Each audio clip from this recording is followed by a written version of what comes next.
गर्मियों का मौसम है और ऐसे में फैंस बहुत चलते हैं और फैन ज़्यादा चले तो क्या होता है कि इलेक्ट्रिसिटी बिल बहुत लंबा आता है भाई साहब। मतलब मेरा जो विंटर्स में इलेक्ट्रिसिटी बिल होता है 500, 700, 1000 रुपए तक के रेंज में, गर्मियाँ अगर हैं तो वही बिल 2000 का ना। क्यों? क्योंकि फैन 24 घंटे चलता है और ऐसे में ये कंसेप्ट तो कोई आपको बताएगा नहीं जिसमें आप एक फैन के इलेक्ट्रिसिटी कंजम्पशन में 4 फैंस चला सकते हो। तो आज के इस वीडियो में इसी इंपॉर्टेंस से फैक्टर के बारे में बात कर लेते हैं जो कि है BLDC फैंस। नाउ आज के इस वीडियो में हम जानेंगे इनके फ़ायदे क्या हैं, ये कैसे काम करते हैं, कितने पैसे आपके बच सकते हैं और कौन कौन से बेटर ऑप्शन हैं बजट में जो आप चूज़ कर सकते हो। तो विदाउट एनी फर्दर डिले दोस्तों, लेट्स रोल इट।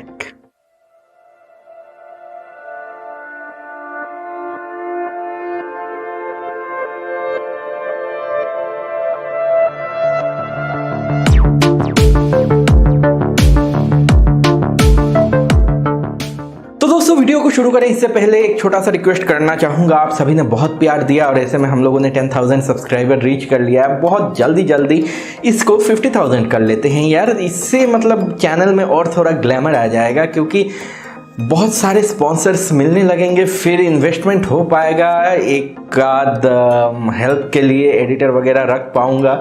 तो ऐसे में काफ़ी फ़ायदा होगा, चैनल काफ़ी इम्प्रूव हो जाएगा, कंटेंट भी आपको बहुत और टॉप लेवल का मिलेगा। तो ऐसे में आप थोड़ा सपोर्ट अगर कंटिन्यू करो और वीडियोस को शेयर करो, लाइक करो और इसके अलावा सब्सक्राइब करके बेल आइकन दबा के रखो तो मुझको बहुत मोटिवेशन मिलेगा कि आपके लिए और बेटर कंटेंट रोज लेके आऊँ।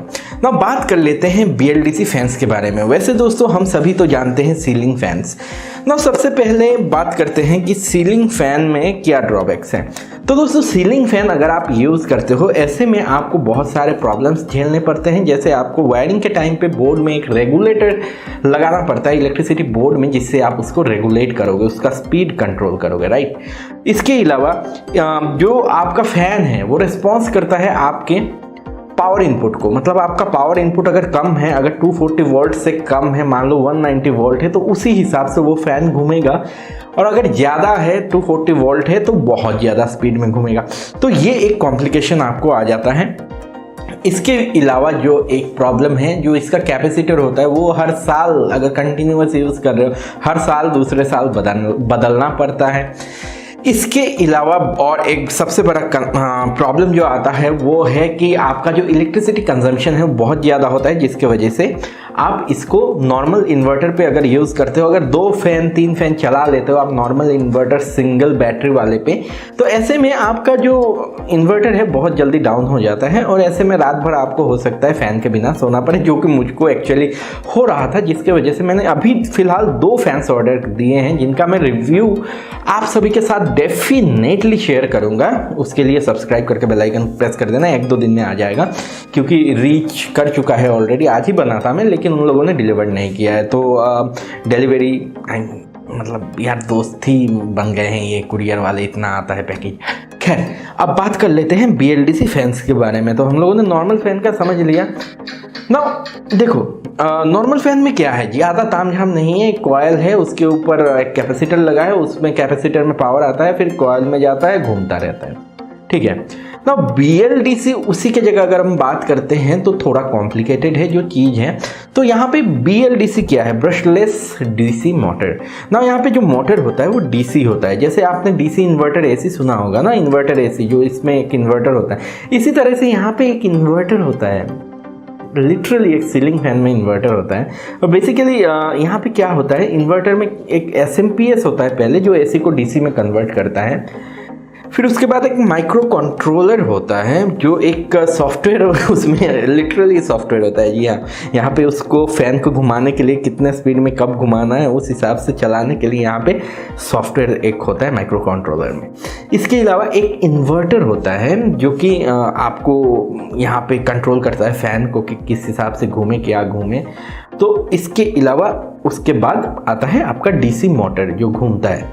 तो ऐसे में क्या होता है, ये इतना कंट्रोल्ड होता है, साथ ही साथ यहाँ पे आपका इतना ज़्यादा इलेक्ट्रिसिटी कंजम्पशन कम होता है कि अगर आपका नॉर्मल फैन 90 से 120 वाट तक के रेंज में है तो मैं जो अभी मंगाया हूँ एटमबर्ग का फ़ैन, बेसिकली मैं आप सभी के साथ लिंक भी डिस्क्रिप्शन में शेयर कर दूंगा कुछ फैंस का जो बजट में है। इलेक्ट्रिसिटी कंजम्पशन इतना कम होता है कि मैं आपको बता रहा हूँ 4 फैंस चला सकते हो आप उसी इलेक्ट्रिसिटी में। बेसिकली 28 वाट के फैंस हैं ना। जो एयर फ्लो है वो 230 cmm है शायद, एंड 320 RPM पे बूस्ट पे ये घूमता है फ़ैन। बेसिकली इसका मतलब क्या है, जो एयर फ्लो है वो नॉर्मल फैन से ज़्यादा है। साथ ही साथ यहाँ पे अब हम बात कर लेते हैं बेनिफिट्स की। तो अगर बेनिफिट्स की बात करते हो BLDC फैंस का, तो यहाँ पे बेनिफिट ये आ जाता है कि सबसे पहले तो आपको रिमोट मिल जाता है कंट्रोल, रेगुलेटर का यूज़ नहीं करना है, आप आराम से कंट्रोल कर सकते हो। BLDC सारे फैंस में ही ऑलमोस्ट रिमोट होता है, और आप एकदम बजट सेव कर रहे हो तो आपको रिमोट शायद ना मिले। इसके अलावा सेकंड बेनिफिट है इलेक्ट्रिसिटी कंजम्पशन बहुत कम होता है। इसके अलावा थर्ड बेनिफिट है आपको लंबा वारंटी मिलता है, मतलब लिटरली 3 साल का वारंटी आपको सीलिंग फैन पे मिल रहा है। तो 3 साल अगर 4 साल 5 साल चल गया तो चेंज कर लेंगे, उसमें क्या है। इसके अलावा आपका जो पावर कंजम्पशन है वो ऑटोमेटिकली पे बैक कर देता है। अगर आप 24 घंटे अपना फ़ैन चलाते हो ना, तो 3-4 महीने समझ के आपके निकल जाएंगे पैसे। आपका जो फ़ैन है वो हर महीने तो 300-400 रुपये का बिल लेता ही होगा। तो ऐसे में आपका बहुत जल्दी रिकवर हो जाता है। मेरा तो एक फ़ैन है 24 घंटा चलता है, ऐसे में उसका जो रिकवरी है वो बहुत जल्दी यार हो जाने वाला है, क्योंकि वो तो 500-600 लेता ही होगा। 6 महीने में आराम से, 6-7 महीने में आराम से रिकवरी हो जाएगा। तो पैसे रिकवरी बहुत जल्दी हो जाते हैं ना दोस्तों। ऐसे में अगर हम बात करते हैं आपको क्या क्या चीज़ें ध्यान में रखनी है, अगर आप BLDC फ़ैन भी खरीद रहे हो तो आपको क्या क्या चीज़ें ध्यान में रखनी है। सबसे पहले तो आपको ब्रांड देखना है कि अच्छे ब्रांड के तरफ से हो, क्योंकि उनका सर्विस होना चाहिए। क्योंकि अब इन्वर्टर टेक्नोलॉजी पे अगर आप फ़ैन ले रहे हो तो वो कॉम्प्लिकेटेड डिज़ाइन में आते हैं, और ऐसे में अगर थोड़ा बहुत ख़राब हो जाता है तो आपके पास ऑप्शन नहीं रहेगा कि आप मतलब इजीली उसको सर्विस कर पाओ नॉर्मल शॉप्स में, क्योंकि उसका जो बोर्ड होता है वो कंपनी ही प्रोवाइड करेगी। तो ऐसे में आप चालू बोर्ड लगाना होगा, तो उससे तो परफॉर्मेंस वो नहीं मिलेगा। लेकिन अगर आप अच्छे ब्रांड का लेते हो, जिनका लिंक्स मैं ऑब्वियसली आप सभी के लिए डिस्क्रिप्शन में डाल दूंगा, तो आपको बेनिफिट ये होगा कि आपको ब्रांड गारंटी मिलेगा। दूसरा चीज़ आपको देखना है कि CMM कितना है, मतलब कितना हवा वो फ्लो करेगा।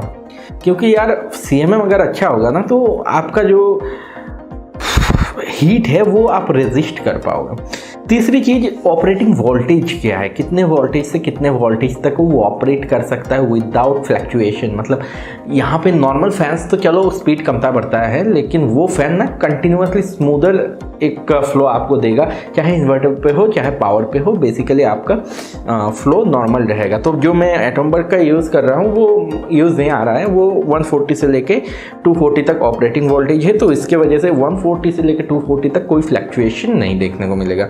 चौथी चीज़ वाइंडिंग कौन सी है, जैसे कि कॉपर वाइंडिंग अगर 100% या 99% हो, तो ऐसे में बेसिकली आपका जो इलेक्ट्रिसिटी कंजम्पशन होगा वो कम हो जाएगा। साथ ही साथ हीटिंग का जो इशू होता है वो कम हो जाएगा ना। यहाँ पे एक और चीज़ है कि ये जो फैंस होते हैं ना, ये बहुत ही कम नॉइज़ जनरेट करते हैं, क्योंकि BLDC मोटर्स हैं इनमें। इसके अलावा दोस्तों अगर हम ऑप्शंस की बात करते हैं कि BLDC फैंस जो हैं उनके ऑप्शंस क्या क्या अवेलेबल हैं मार्केट में, तो बेसिकली ये डिपेंड करता है आपके बजट में कम्प्लीटली। यहाँ पे आपको डिज़ाइनर से लेकर नॉर्मल तक मिल जाएंगे, मतलब आपको आपके बजट के हिसाब से मिल जाएंगे ना। बेसिकली अगर आप 55 वाट्स के रेंज में फ़ैन लेते हो तो 2-2.5 हज़ार के पड़ जाते हैं। लेकिन अगर आप BLDC मोटर वाले लेते हो तो जैसे कि ल्यूमिनस का भी है, उसके बाद यहाँ पे हैवेल्स का भी है, उसके बाद यहाँ पे ऑरपेट का भी है, उसके अलावा अगर हम कहते हैं बजाज का भी है। उसके अलावा सबसे मैं प्रेफर जो करता हूँ ब्रांड वो है एटमबर्ग, क्योंकि देखो यार स्पॉन्सर्ड नहीं है, लेकिन यार कुछ IITians ने मिलके इस कंपनी को शुरू किया है। बेस्ट स्टार्टअप फ्रॉम क्या कहते हैं उसको, मतलब कैंपस, बेस्ट कैंपस स्टार्टअप का अवार्ड भी इन लोगों ने जीता हुआ है। और साथ ही बहुत पुराना कंपनी है जिन्होंने BLDC स्टार्ट किया था एक्चुअली इंडिया में, तो इनका एक्सपीरियंस बहुत लंबा है। हाँ, आप जा सकते हो अच्छे ब्रांड्स के साथ, उनके भी मैं लिंक्स शेयर कर दूंगा अफोर्डेबल। लेकिन एटमबर्ग पे पता नहीं क्यों एक हल्का सा ट्रस्ट बन रहा है। इसके अलावा दोस्तों यहाँ पे प्राइसिंग की अगर हम बात करते हैं तो 3000 से लेके 10,000 15,000 कहीं तक भी जा सकता है।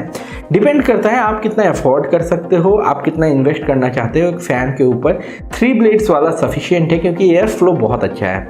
लेकिन अगर आप ड्राइंग रूम में डेकोरेट करने के लिए लगाना चाहते हो तो महंगे ले लो यार, फिर उसमें क्या है। नाउ यहाँ पे कुछ चीज़ें डज एंड डोंट्स यहाँ पे कुछ बता दूँ तो जैसे कि BLDC में आप जानते हो लंबा वारंटी मिलता है, लेकिन यहाँ पे वारंटी वॉइड हो सकता है अगर आपके बोर्ड में रेगुलेटर लगा हो, क्योंकि BLDC का एक इन्वर्टर होता है जो कंट्रोल करता है सब चीज़ों को।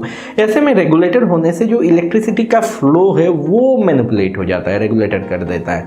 और जहाँ पे आपको रिमोट दिया ही हुआ है कंट्रोल करने के लिए, तो आप रेगुलेटर को यूज़ करने की ज़रूरत नहीं है। तो बेसिकली आपको रेगुलेटर का कनेक्शन काटना होगा।